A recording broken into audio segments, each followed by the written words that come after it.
Missing May by Cynthia Rylant, Part 2, Set Free, Chapter 6. I did not stay lost for long. Guidance came to me in the form of a greasy-haired lunatic, and now, desperate, I am passing him the torch, hoping he can lead us out of this infernal darkness, this place none of us can call home. The day after May failed to make her appearance, the day after Ob trudged miserably one way while I trudged miserably the other, was what they call in English class the denouement.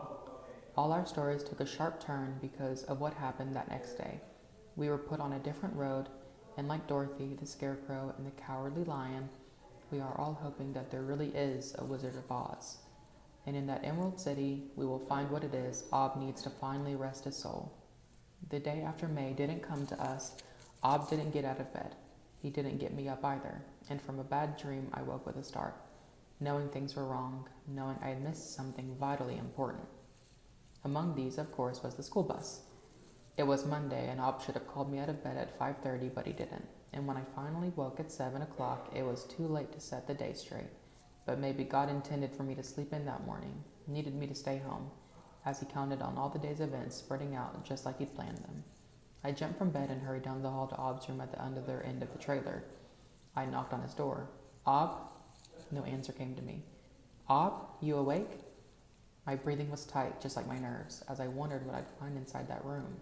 I had been dreading Ob's death for so long that in my mind I practically had the coffin picked out and which tie he'd wear.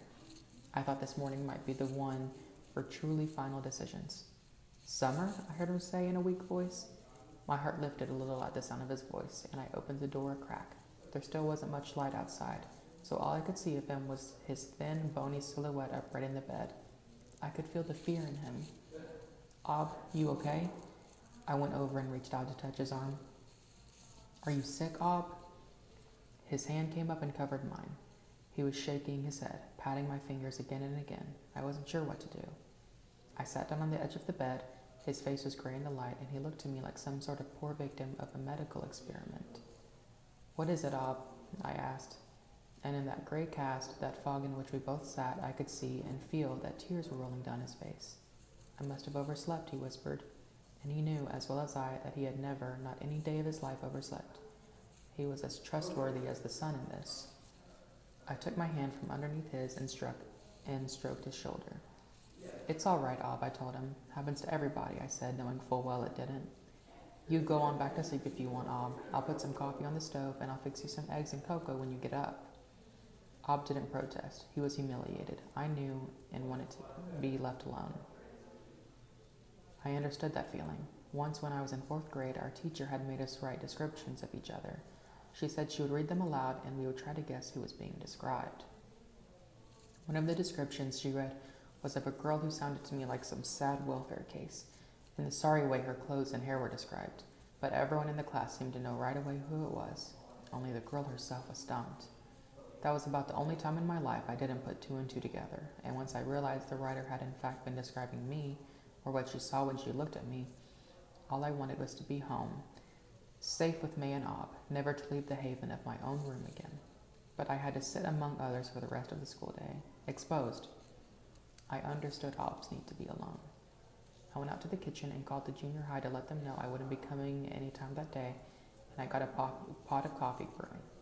I thought about old number 56, knew it would have been sat idling for a few extra minutes this morning, waiting to see if I was going to come hauling it over the hill with my coat half on and my book sliding every which way. It was a nice feeling, the knowing that I was always expected. I sat down with my coffee and wished I had a medical book in the house, something that might give me some clues on how to help Ob, but all we had was Aunt May's worn-out copy of Dr. Spock's Baby and Child Care, which she had reached for every time I threw up as a child. I didn't figure on Dr. Spock giving me any good advice about old men who couldn't go on without their wives. I watched the Today Show. I even had this crazy hope that maybe I'd be lucky and Dr. Art Uline would talk about that very thing, about grieving old men who were starting to oversleep in the mornings. But the subject was acne, which I was sorry Cletus wasn't around to hear, and I was left with nothing to go on except my own common sense. And my own common sense was sending me a pretty strong message, one that at first I didn't want to listen to because it scared me so. But by 9 o'clock a.m., I had pretty much come to the conclusion that Ob had overslept not because he had made a mistake, but because deep down he was finished. Finished waiting for May, and finished waiting for all his grief to dry up and leave him. And maybe, in a way, finished with me. Presently, Ob didn't come shuffling out of his room. He was in his pajama pants, hadn't even bothered to get dressed, and this sent 4 alarm chills through my whole body. He looked ready for the nursing home or the grave. My heart was breaking in half, and at the same time, I was so mad at him I wanted to kill him. What was it going to take to shake some life back into him? Ob drank his cocoa and looked out the front window while I got the table spread. It was nearly 10 o'clock, and I was starving. I was used to having breakfast at 5:45. May had always made a big hot breakfast for me. Since she died, Ob had given me cereal and toast. Today, I was cooking for myself. Once we settled down and began to eat, though, things relaxed a little between us and we began to talk.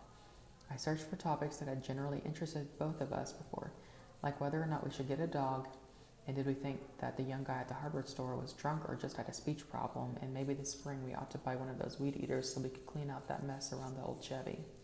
But right in the middle of my little speech on the virtues of weed eaters, Ob pushed away his half-eaten breakfast and gave me a long, sad look. I shut up.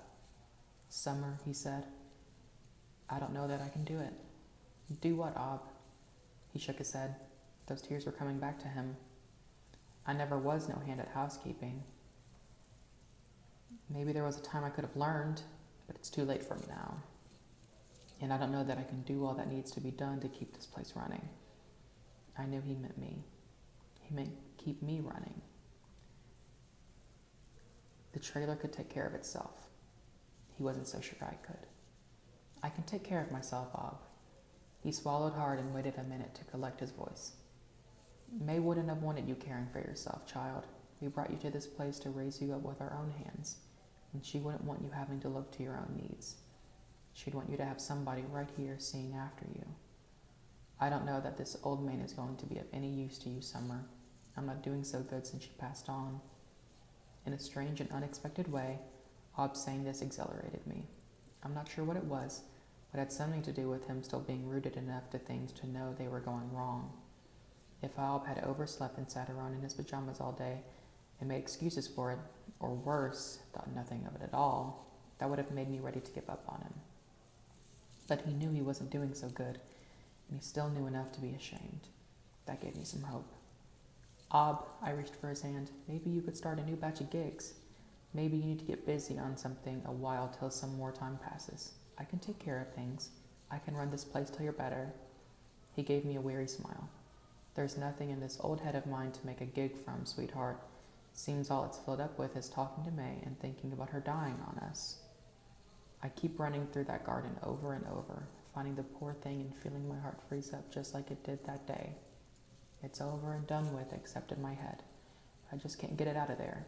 I got no gigs in me anymore.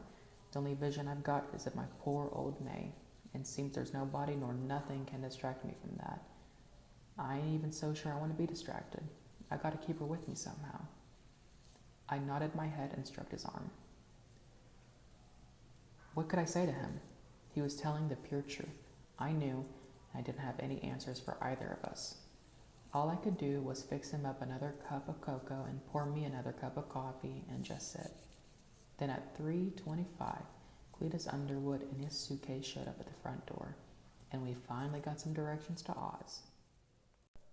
Missing May.